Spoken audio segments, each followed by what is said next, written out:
Perkenalkan, nama saya Erik. Saya Head of Secondary, Temasek Independent School, Secondary itu SMA dan SMA.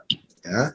Dan so for tonight, I will give a little bit of information and knowledge even about how to create a high-performing culture in the work. So today, 27th of May, let's start our presentation.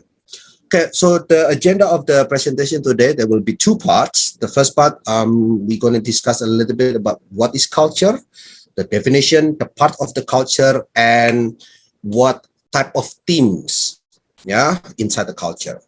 And the second part of this presentation is going to be discussing how to create high-performance culture in the workplace. So, if you don't understand any of this, be suave, reduce APB, or avoid eyes, don't worry. There will be explanation at the end. Okay, so stay tuned. Okay, so let's go to the next slide. So culture, let's start with the definition so everyone can have the same understanding about what is culture. The definition, according to Merriam-Webster Dictionary, culture can be defined as the characteristic feature of everyday existence, such as diversion or way of life shared by people in a place of time. I intentionally put bold on the word a way of life, because that's the easiest way to understand what is culture. Mungkin kalau dalam bahasa Indonesia, budaya itu cara orang hidup, dalam arti untuk lebih gampangnya. Jadi culture is everything that describe particular group of people. It can be a family, religious group, or people from different town or cities or neighborhood or countries even. It also can be people who share a similar characteristic of anything. Can be a skin color, ethnic background, etc. So one person like me and you can have a diverse culture, which is in family, for example, work, or even religious culture. So different religion obviously have different culture. And when all these culture are combined, they give each individual a very unique culture. So we need to know in the next slide what make up a culture. So component of culture can be divided into two parts or two types or two components. The first one is inherent. In bahasa means yang diturunkan atau tidak bisa dirubah. Contohnya ras atau race itu tidak bisa dirubah. Kalau kita sudah ras tertentu, seumur hidup akan menjadi bagian dari ras tersebut. Family, keluarga. Kecuali ada hal-hal yang extraordinary, itu misalnya kecelakaan atau gimana, keluarga tidak bisa dirubah. Kita tidak bisa memilih keluarga kita juga. Yang mungkin yang bisa dirubah ada religion, agama. Jadi saya kasih tanda tanya. Kenapa saya kasih tanda tanya? Karena dalam konteks Indonesia, orang itu kadang didefinisikan berdasarkan agama mereka. Dan agama itu diturunkan dari orang tua. Dan ini diatur oleh undang-undang, apalagi untuk anak kecil yang di bawah 18 tahun. Saya tahu ini karena saya bekerja di suatu sekolah. Jadi kalau saya punya murid, terus orang tuanya beda agama misalnya, yang satu Buddha, yang satu Kristen, itu bingung karena kita sebagai sekolah harus menyediakan kelas agama sesuai dengan agama orang tuanya yang diturunkan ke anaknya. Jadi kita biasanya nanya, ini mau agamanya masuk kemana? Buddha atau Kristen. Tapi kalau untuk normal, biasanya agama dari kedua orang tua itu umumnya sama. Makanya saya kasih tanda tanya. Dan tentunya beda usia, itu akan beda budayanya juga. Makanya kita punya Generation X, Generation Z, Generation Millennial, for example. Komponen yang kedua, acquire, yang kita bisa dapatkan atau kita bisa rubah. Location, kita hidup di Indonesia, kita tidak ada budaya antri. Kita pindah tuh ke Singapura. Tiba-tiba orang Indonesia semuanya bisa ngantri. Sangat aneh, tapi itu kenyataannya begitu. Level of education, semakin tinggi level pendidikan seseorang, biasanya atau umumnya budayanya menjadi lebih sophisticated atau lebih kompleks. Ethnicity, kenapa saya bisa ini acquire? Karena biasanya dari marriage. Orang yang non-Batak nikah dengan orang Batak masuk ke Batak karena ada adatnya. Dan yang terakhir, teknologi. Orang yang lebih fasih teknologi itu sangat berbeda dengan orang yang tidak fasih dengan teknologi budayanya. Di slide berikutnya mengenai tim. Jadi tim itu ada dua tipe sebenarnya. Homogeneous, yang seragam, atau heterogeneous, yang diverse, atau yang sangat berbeda. Untuk yang seragam, definisinya, ya, tim yang mempunyai komponen yang sama. Kalau yang diverse atau yang beragam, tim yang mempunyai komponen budaya yang berbeda. Saya contohnya tim yang seragam itu Jepang, Korea Selatan, dan Hong Kong. Ini suatu website yang mungkin nanti bisa diakses. Saya sudah berikan slide ini ke Miss Susan. Ya, jadi ini ada link yang bisa diklik. Kalau saya lihat, jadi kalau 0 itu biasanya tidak ada keberagaman sama sekali di budayanya. Kalau kita lihat, South Korea itu 0,002. Sedangkan average-nya atau rata-rata 0,35 secara mendunia. Jepang 0,0119.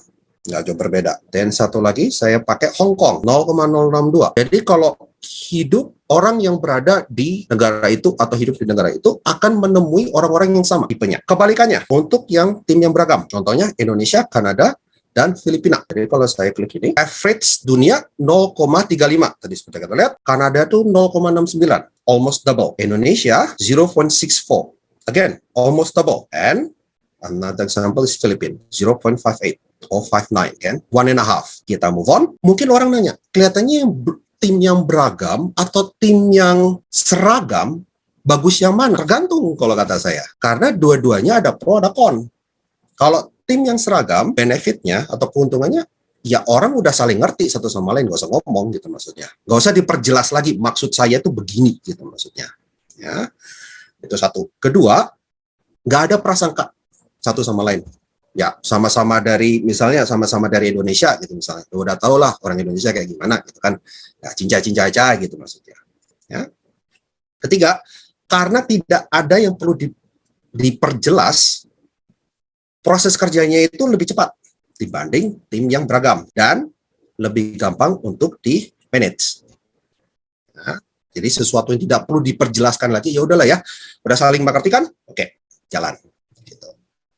Tapi con-nya, disadvantage-nya, karena berasal dari suku yang sama atau negara yang sama atau dari agama yang sama, kreativitasnya hanya itu-itu aja. Tidak ada input yang baru. Yang kedua, dalam memproses informasi, itu biasanya juga kurang. Ya.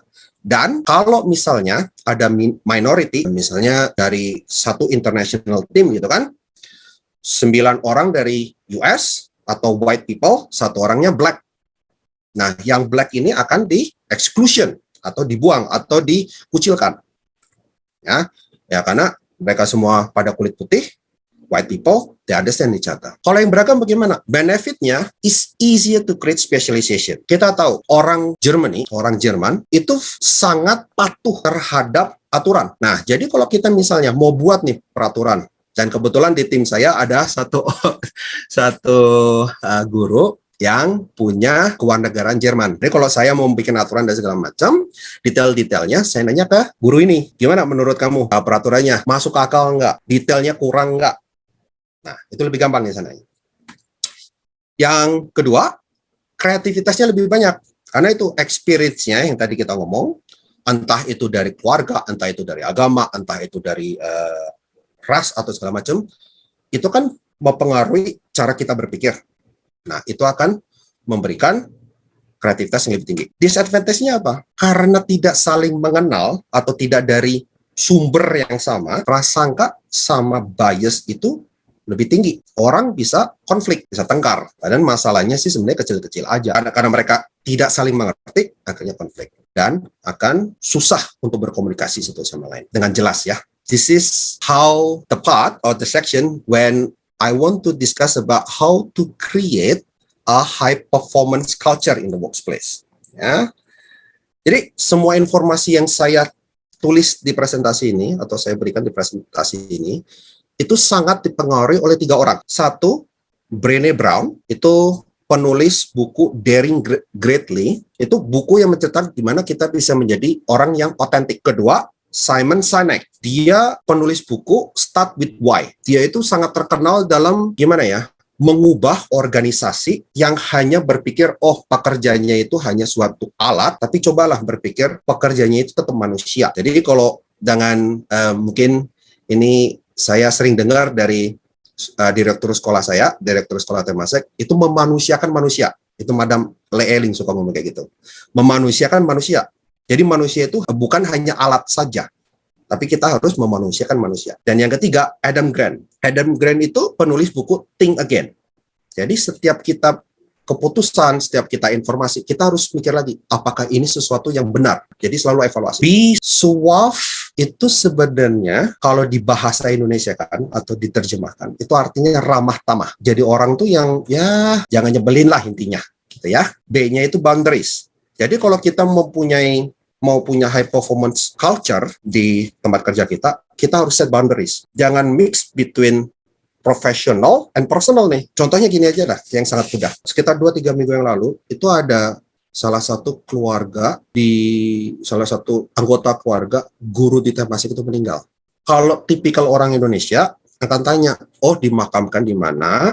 Saya mau ngelayat. Karena saya pemikirannya westernized, atau lebih ke barat, saya akan nanya, saya boleh melayat nggak? Karena harus ada perbedaan antara personal, apa yang menjadi kehidupan mereka sehari-hari, dan profesional, apa yang menjadi kerjaan. Kalau anggota keluarga meninggal, itu masuknya personal. Kalau orang ini nggak mau kita datang, ya jangan sakit hati, itu maksudnya. Jadi harus ada clear boundaries. Next is specialization. Dalam setiap organisasi, pasti ada member-member yang mempunyai skill-skill tertentu. Pergunakanlah mereka. Entah itu soal administrasi, entah itu soal presentasi, entah itu marketing, entah itu manajemen, pakailah. Ketiga, understanding, pengertian.